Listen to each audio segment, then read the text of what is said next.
So today we're testing the Yixing 628 amp hour 12 volt battery. And over the last few weeks I've been testing it. Now the first test I did was cycle capacity test, and at 125 amps, it pulled 673 amp hours. Then I increased the current to 250 amps and I pulled 668 amp hours. But anything over 250 amps and I would get over temperature or over current. It is not working properly. But this battery is using a JK BMS, and this is pretty common. The software's default settings are horrendous. And whenever you get one of these BMS, you have to manually set it up yourself. But then I noticed that the settings were not wrong and I was still having issues. So here's a brand new BMS and we're gonna swap it out and hopefully it fixes the issues. Now a few weeks ago, a battery manufacturer in China released their defect rate for JK BMS, and it was 4.8%.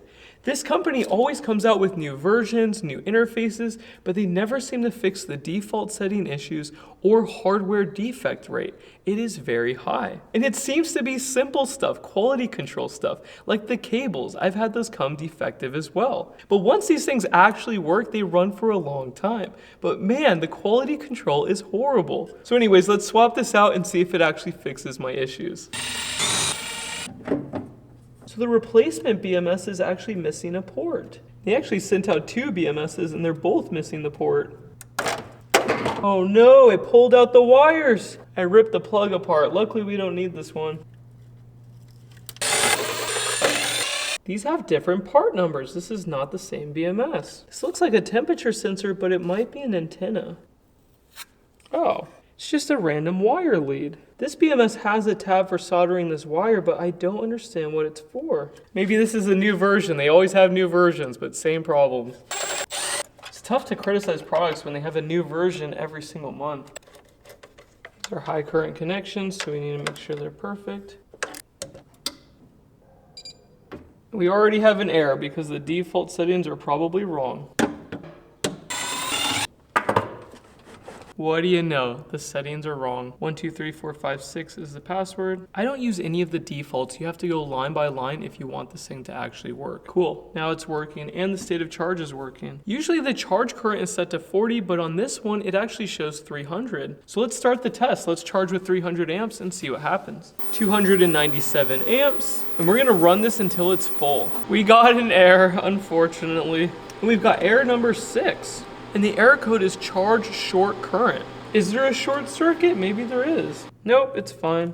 Now we're charging. And the temperature is pretty low. The MOSFET temperature is 60 degrees Celsius. Here's the problem, the current was off. It shows 296, but it's 291 right now. Okay, now it's set properly. That's the only other thing that could cause it, so let's try the test again. So now I raised it to 298 and we'll come back when it's full. Now the MOSFET temperature hits 70 degrees Celsius and it's rising. And it just shut down, MOSFET over temperature. So the replacement can't do it, the original one can't do it. It needs a larger heatsink. And there should be more surface area connected to the metal case. Because with this design, it's going to overheat. If you rated this for 200 or even 250 amps, it actually works fine. Also, this has a 300 amp fuse. I think it should be larger. You'll notice that it's actually discolored in some of my previous shots. For this current rating, it should be 350 or even 400 amps, especially if this is supposed to handle surge loads. And this one's supposed to go up to 450 amps. Now, what should we think about this battery? First off, it's extremely cheap. Next, if you use it with 200 amps, it actually works really well. Next, you need to change the settings manually and check them. If you can't do that, this is not the battery for you. And that also means you're dependent on Bluetooth for this to work properly. Next, I like the metal case, but it's not waterproof, so it's not good for marine application. Next, the capacity for this size is incredible, and you can stack them. And the cells are vertical. So besides the BMS issues at high current, everything is great. Now the fuse size is wrong if you use it with 300 amps, but if you use it for 200 amps, it's perfect. And everything in the bus bars will run really cool at that current. But that's not acceptable. I know a lot of people like these batteries and they'll think that I'm nitpicking, but JK BMS needs to do better. Imagine if a cell phone or a laptop had a 5% defect rate. There would be hundreds of thousands of one-star reviews. So yeah, this needs to be fixed. If you have one of these batteries, test it with 300 amps. If it fails the test like mine, complain to the company. They need to hear it. That's the only way we can make real change.